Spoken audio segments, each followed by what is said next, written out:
The Zip Micro Tap is designed for modern simplicity.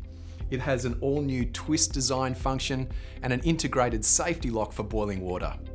Let's get to know your new Zip Micro Tap. The tap features temperature indicator lights that flash when the boiling or chilled waters are not at temperature. Once the temperature has been reached, the lights will stay on permanently. Each indicator light has an arrow to point towards the direction of use for either boiling or chilled water. To activate the chilled water, grip the handle and gently twist the handle clockwise. Chilled water will dispense for 10 seconds maximum. If you turn it part the way, that's for manual operation, or click it into place a little bit further for hands-free or bottle fill operation. The safety lock is a permanent feature of the Zip Micro Tap. The lock symbol is illuminated in the middle of the tap. To operate the boiling water, double tap the safety lock symbol. Once deactivated, the safety light will flash and you have 4 seconds to dispense the water.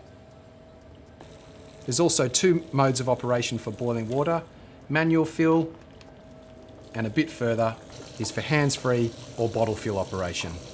There's also a service indicator light on the top of the unit, which will tell you if the filter needs to be replaced or the Zip service team needs to be called. So there you have it, the simple to use Zip Micro Tap.